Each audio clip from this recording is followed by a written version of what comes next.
bunch of rolling on a movie set. Oh, really? Yes. Oh, I just learned my first audio thing. Please excuse me 1 second. Let me check this. That's a production. Movie production situation. Yes, very good. I'm going to turn my volume up just a little bit so I can hear myself and you. Good. Oh, it's always good to hear. I see that I put the boom right in front of my face. You can't see me. Let's see. It is September 14th. Sunday. 2019. It's a big day, ladies and gentlemen. It's very exciting. Yes. And what are we here to do today, Isaac Daly? We should say who we are. Yes. I'm Isaac Daly. I always have been. Probably will continue to be for any amount of time. And I am Emma Daly Klein, formerly known as Emma Daly or Emma Klein. Right. I do see myself being Emma Daly Klein for the foreseeable future. No plans to change any of that. All right, what is our gear? Explain our gear here. Well, we've got a podcast rig, don't we? And, some baby. Very nice microphones. They do capture what you sound like, which isn't necessarily the most pleasant thing in the world. I like how you sound. Right out of the bat. Yeah, it's a weird thing, recording your own voice. It's always strange, isn't it? It is strange. I think that I've done it for so long now. Yeah. I don't notice it, but I kind of remember what that was like, and I know that other people, you can see them, hear themselves, and but I do think less so now that everyone's been doing media.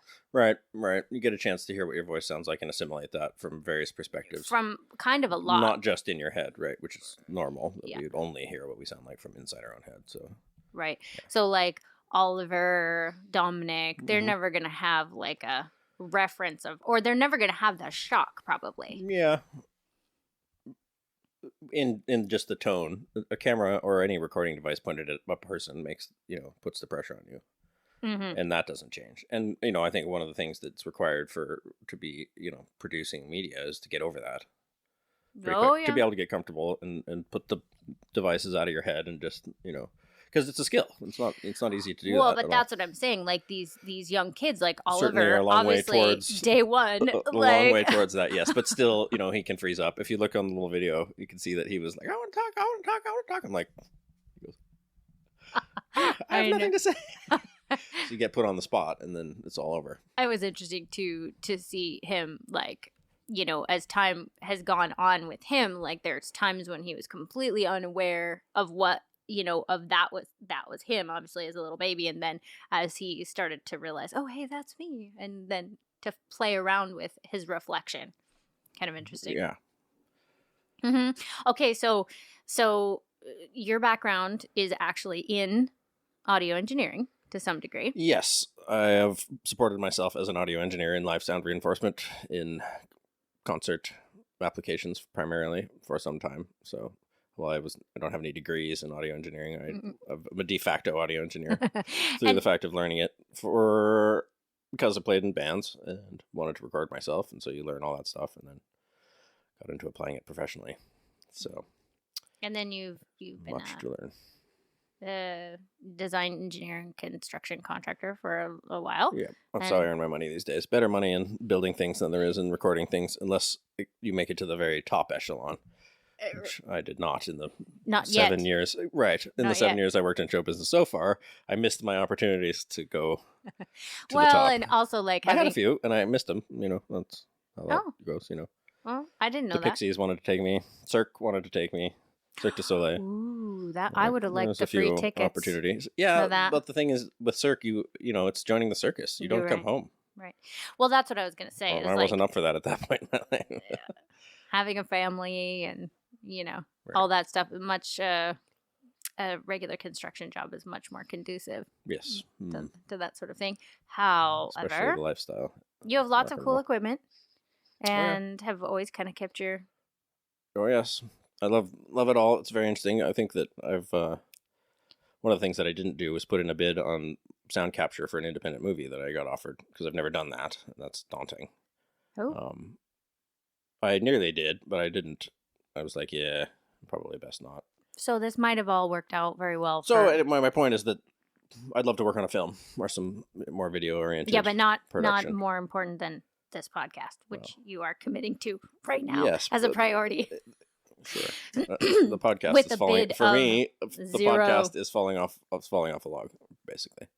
A little brush up, but there's recording vocals and dealing with vocals is something I've done lots of. Yeah. In many applications, and almost never as easy as this sort of studio environment that you get to pick all the variables. Trying to deal with a sound stage is much more complicated. Or at a fair. That's what I remember you doing at like a state fair. It's not even a professional. It's not even a professional environment. Yeah, we get a load of band on stage in no minutes. It's like that act ended at 12:15, and this act starts at 12:15. And nobody saw a problem with that. And then you told me at one time too, like, the band has to go on at 12:15, and like you got a wad of chords or something, right? And you're unwinding chords to try to you gotta stay calm because everything's in a tangle. Normally, it takes hours to load a band in and sound check them and mic them up and everything. Mm-hmm. And literally, the schedule had a band starting at the same time that the previous act ended. No time to put them up. So yeah, that can happen. So this is much less stress. Yeah, at the more professional the environment, the easier it is to actually do your job because people know what your job is and they give you the right tools. But when they think you're a sound guy, they have no idea what you do. Then they, well, this is a microphone, right? It'll work. No, not all microphones are the same. Not even close. So. Right. So that is where, so Nathan and I did a test run on this podcast idea with my iPhone, which I guess is supposed to be running right now, huh? You told me it's supposed to be running. Stream, right? Get them all capturing. I know, but I don't have it going. But we so we did a test run, and then we realized we're really excited about this. We think we want this to work, right? Well, then I called you, and I was like, "Can you help me?" Speaking of all microphones not being the same, because I'm like, well, you could get really overwhelmed in just picking the gear. So give us the quick, what do we have here? What's the chain? Well, the key is the microphones. They're Shure SM7Bs. It's a very industry standard broadcast mic for voiceover and conversation audio, just like this. They're dynamic mics, which means that they're not as sensitive. They don't require electricity to work. Oh, yeah, right. The two types of mics are dynamic and condensers. Condensers is what you find in a studio environment, but they're so sensitive and have very little off-axis rejection. In other words, they pick up everything in the room. It'd be more difficult to film like in a barn or out on-set location. You're going to get all sorts of background noise. And we want to be able and to you want to isolate a little bit, and you still get a lot of the room noise, but nothing like you would with a condenser, which picks up everything. Get the dude way back in the corner of the set rustling his jacket comes in super clear. Like you're there, which you might want, but it's not what you want in this particular application. So, excellent mics. And then the brain is a Zoom F4 field recorder. It's designed around movie making, but it's 6 channels of 24-bit, 196 kilohertz audio, which Thank God you're here. Preposterously high definition. But here's the thing is, like I've mentioned before, it's like doing the vlog, it doesn't make any difference, really. Not a significant difference whether we're filming it on our iPhones or like with a $70,000 movie camera, because people are going to consume it on their iPhone. Right. And so the point is to just do it, be interesting, be sincere, and people will love it. Whereas when I was like, okay, but now this is going to get piped right into someone's ear, and I want it to sound fantastic so that, it's a pleasure to listen to instead of like you kind of weeding through. Yeah. Well, I think for me, the benchmark for podcasts is that there aren't any nasty transients or weird sibilances. Transients are popping and snapping type noises. Don't do it just to make everyone and crazy. Then, any that happen to end up on this recording, I'll take out and post. That's, you know what I mean? There's none of that's going to get through, although the mic makes it really, really easy. I try not to just cut someone off and turn them off, like if it's popping and tipping. Right. No, but I do kind of still, though, because I don't. Well, if I'm listening in the car and it's on speakers, and especially in the work van, which is extremely noisy, then it has to be very, very loud, like turned all the way up. And that means that any dynamic range in the recording goes from one guy's whispering, it seems like, and the other guy's shouting. Even though at normal volumes it's sort of comparable, but when you turn it all the way up, then you get this. And that's exactly the biggest thing, which on the iPhone was that, like, because it was pointed at me So then I would, say something exciting, or Yeah. I would get excited, And there's or something, nothing you and can then do you're like, about that really in oh post god, because it's all one track, so you're toast. You right, can't right. fix that later, which we'll be able to do. Mm. So we should, and then mastering, which is final level adjustments and sort of washing and prettying up that happens at the very end after the mixing engineer has his way with it. Can we auto tune? Auto tune. Auto tune is a pitch thing, and unless you're singing, it's not really going to do much for you. But yes, we could auto tune. Then everyone's voice is going to sound round and perfect and exactly the same. No, I'm kidding. No, It doesn't. I love auto tune, by the way. If you're singing, I like the way it sounds. If you're singing, yeah, it makes you sound like a robot. Yeah, which I don't mind. You know, I like it both ways. You know how you can tell the difference between a piano singing an A note and a person singing an A note, and between two different people singing that same note? They sound different. They sound different, right? It's called timbre. Just for some technical information here, the timbre of a note is the way that you can tell a piano note from a trumpet note, from a guitar note, from a person A from person B, even though they're all singing A4, right? It's the same note, it's the same, but you can hear the difference. Well, what is that difference? The difference is that note being sung isn't actually one sound wave. It's a bunch of them. So A4 is a 440 hertz wave at concert pitch. When you listen to someone singing an A note, you're not just hearing an A440 wave by itself. We've generated those with computers, and it sounds ghastly. Right? That's not something you want to hear. That's not a good sound. So the reality of a piano is it's an A440 and a 220 wave, or really a 221, and then it's a 110 or a 109. They're not perfect. And you have all these secondary waves that are divisions. If the note is beautiful, they're going to be very close to perfect divisions up and down.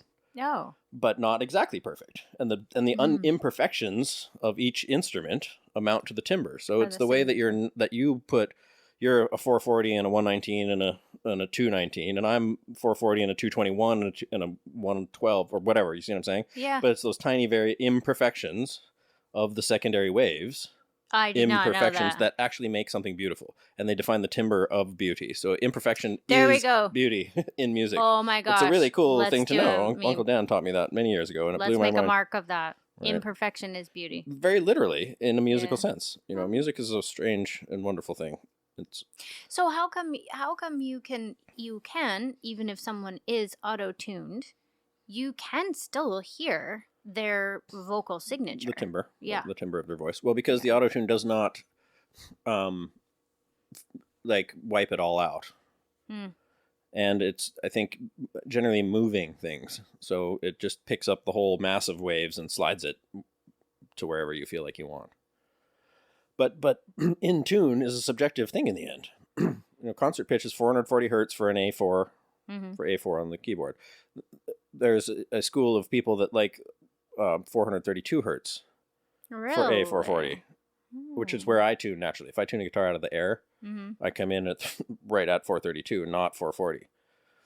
And so, Theo could probably hear, oh, that sounds a few cents flat to me, right? Who's a concert cellist. Yeah. And he, pounded 440 into him. Like every instrument he's ever heard was tuned to concert pitch. And so that's, and that's fine. But an A at 432 sounds way better to me. And most people wouldn't be able to, unless you played them together. No one's going to notice that for the most part. And hertz in general is based on seconds, which is an entirely arbitrary measurement of time. So there's no reality whatsoever to 440 hertz other than it sounds good. You know what I mean? Because a hertz is an imaginary, it's like miles, right? We could say kilometers, and then it would be a completely different number. So that spot of tuning is entirely subjective and just picked. That's actually super interesting. Right. So we should note in tune just means sounds good with whatever you're, in the particular application. And so then if my molecules are moving at a certain vibration and yours are moving at a different, you're going to hear it differently. Sure, the factors are unlimited, myriad, essentially. Right. Yeah. How much wax is in your ear and the atmospherics and everything, What you've heard previously, right, is partially. And then there's all the subjective emotional reactions to music that change day to day, because you can love a song one day and hate it the next, and it's not necessarily because it went out of tune. It's just because you're not feeling the vibe. So it's Yeah, I was wondering too why certain songs, like sometimes I'll wake up in the morning and it will be one or two songs over like a 6-month period that every morning are playing in my head. No, it's like just random, like, and it's not stuff I would be like, oh, this is my favorite song. Like, it could be like Right. Miley Cyrus's worst song, and Oh, I'd it's be like, well, if you knew exactly what that was all about, you would be rich. And yeah. the guys who have figured it out are, because Right. they make that, like the millennial whoop is a particular phrase of da da da thing that happens in all the pop music, Carly Rae Jepsen, and That I love. Yes. sure, Mm-hmm. we all love it. It does a thing to us, so they know that and they stick it in there, and everyone's like, "Yay!"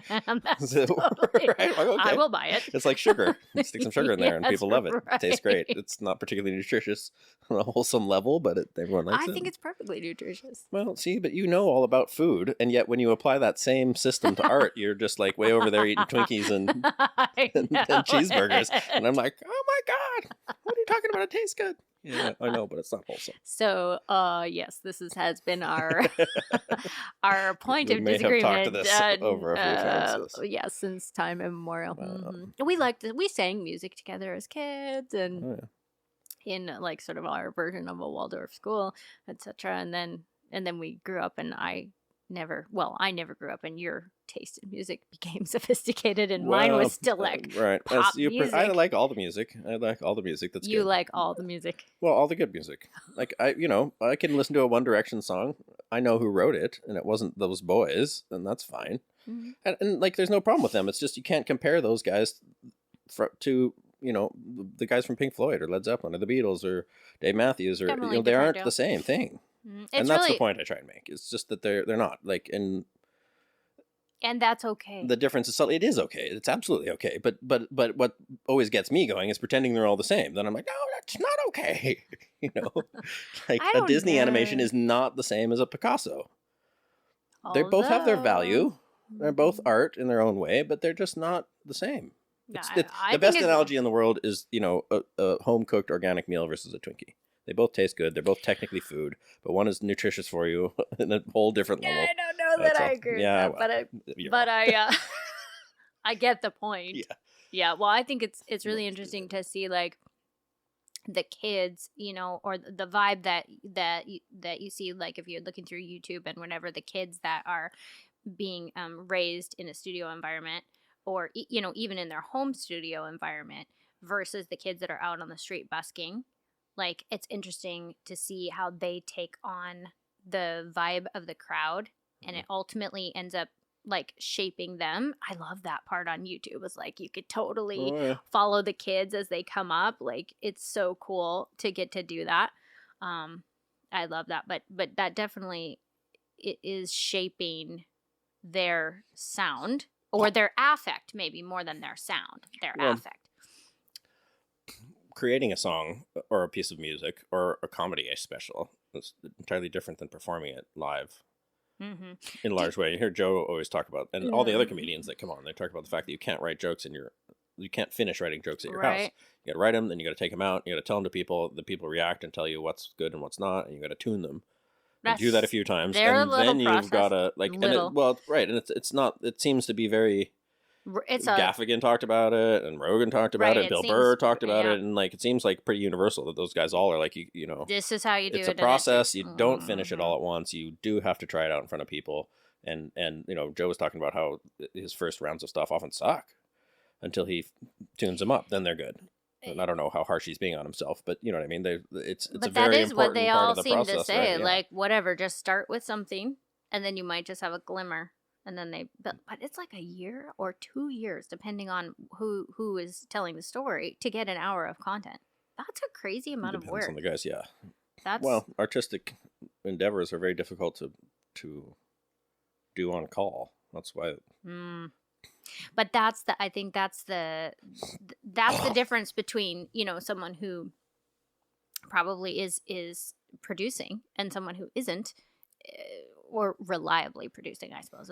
That's what I'm saying, is someone who has a process that they can get from not doing anything, doing something, and then fluffing it into. I had a writer of a friend and a client, actually, who's a prolific children book, Lori Carlson, and she was telling me, she goes, it doesn't matter, just write something out. It's like throwing a blob of clay on there. You just have to start with the clay, and then you can start doing stuff. But it's like the fear of staring at a blank canvas, or a turned on microphone Right. or Or a whatever, and camera you're pointed in like, your face, and you're like, oh, oh, I yeah. thought I had something to say. I Or I swear. had something to say last night, and like I'm not feeling it 1 now. second ago, and now it's gone. Yeah, exactly. But like Chris Stapleton, I was listening to country. I mean, I don't listen to country music usually, but I was listening to Joe Rogan actually, I think, and he was just talking about. Joe's like, well, how many songs have you written? And he goes, I don't know, like 1,000, and like that is a lot of songs. And to be able to create reliably like that is amazing to me.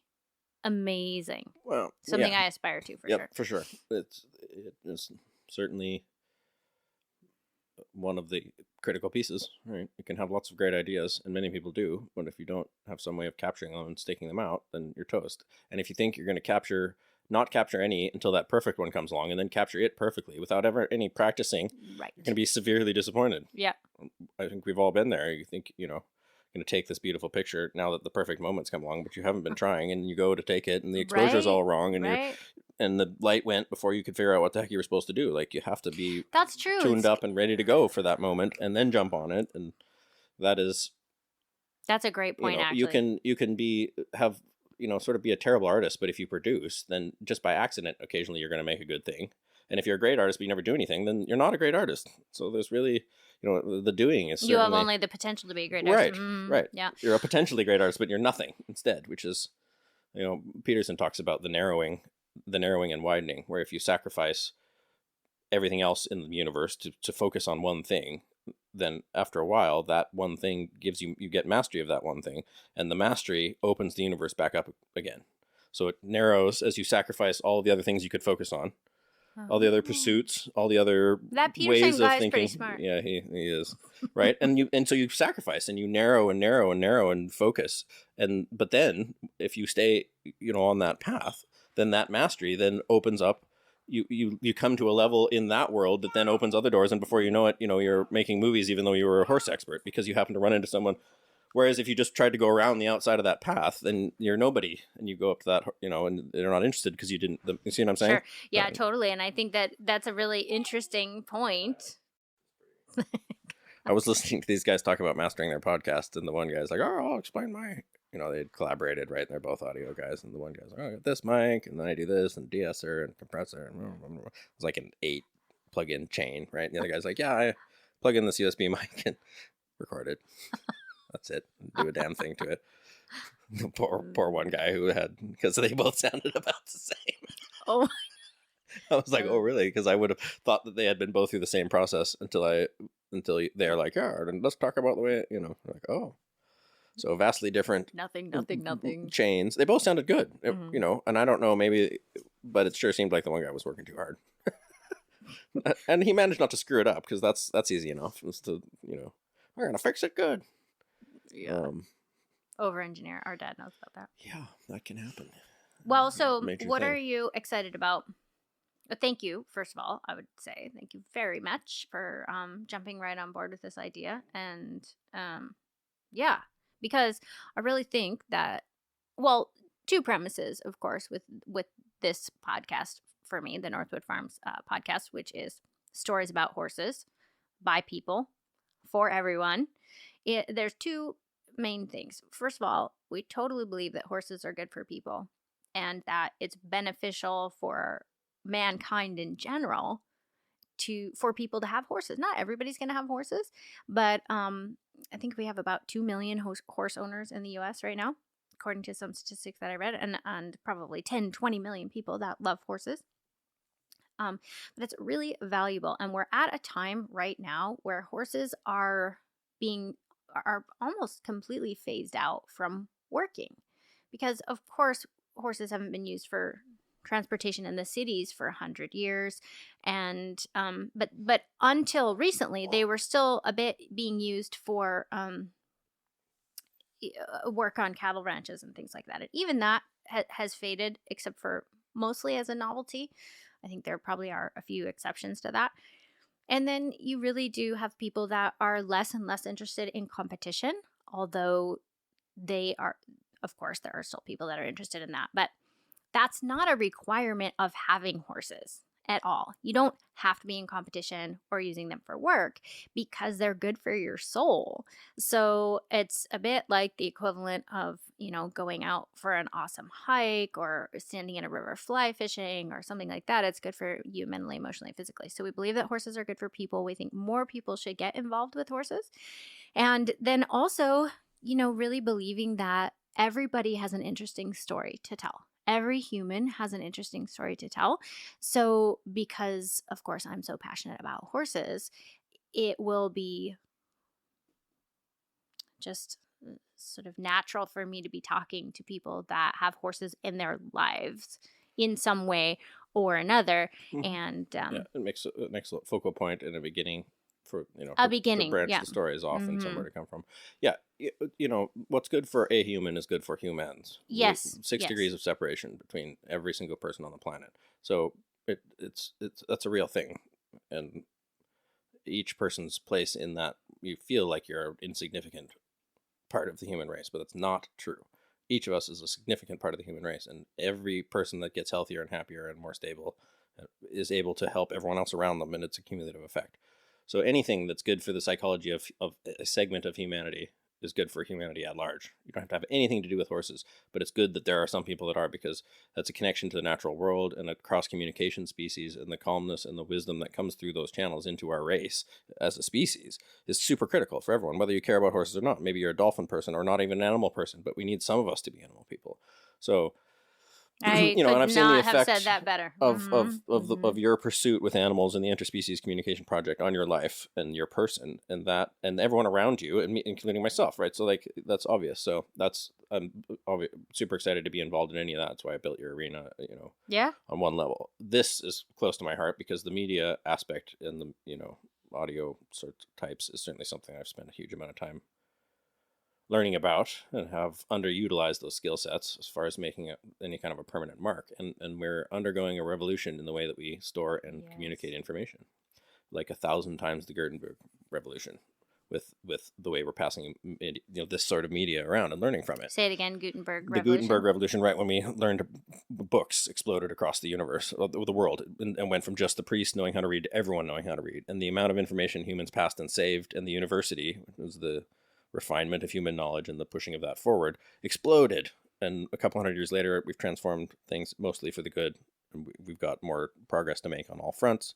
But we have the power to do that as as a species. And this new set of media and the way that we can now share and pass information is super cool. And I want to get in on that. I want to, Yay. it's like being one of the original writers. It's like, whoa, there's this new way of Yeah. sharing your thoughts and preserving knowledge, and to contribute to the wealth of human knowledge. And I'm super passionate. And I want to be part of that. I want to leave some record, to make some videos, share some of the knowledge that we've got, because I've been such a beneficiary of that system. And we're in the midst of that crashing wave, and it would just be silly to sit out.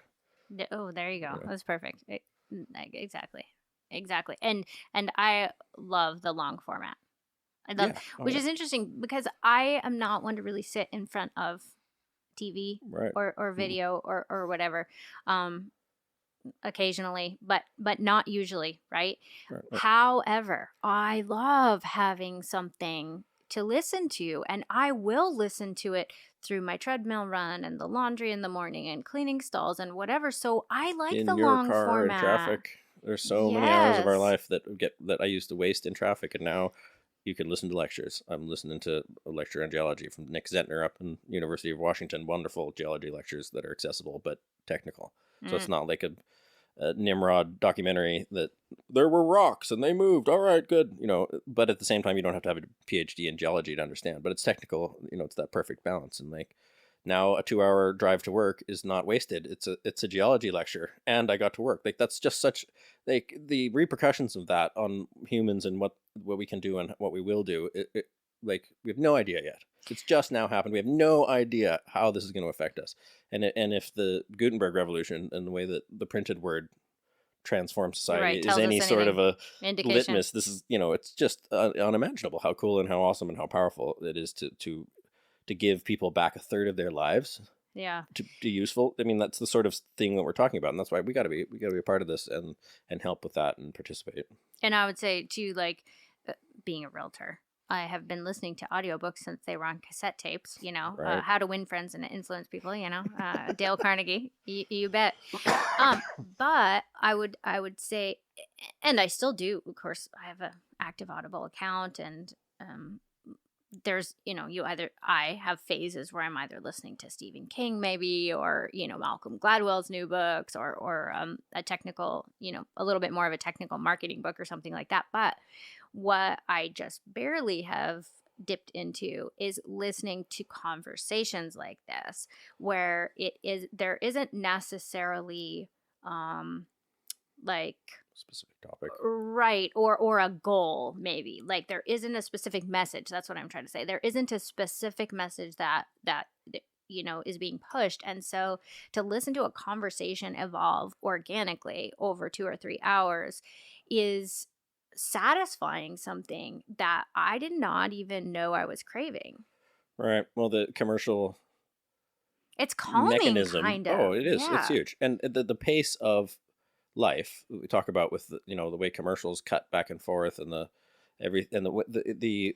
system of media that existed through television, and the commercial interests that drove that, and you put that, it's like a blender, and you stick in and what you get out is, it wasn't planned by anyone. It wasn't thought out. It's just the result of the factors of commercial plus the media system, and the way that it all worked ended up with this. If you can't tell the story in 3 seconds, it's not, if it doesn't grab people's attentions in 3 seconds and finish in 10, it's useless. And so almost everything got ignored, and their system worked. But then, it's left us with this, like, wait a minute, this is not the way this is supposed to work. And if you just stop and think about that for a second, like, if it cannot be told in 30 seconds to 10 minutes, right, it got ignored. Right. So that's everything interesting.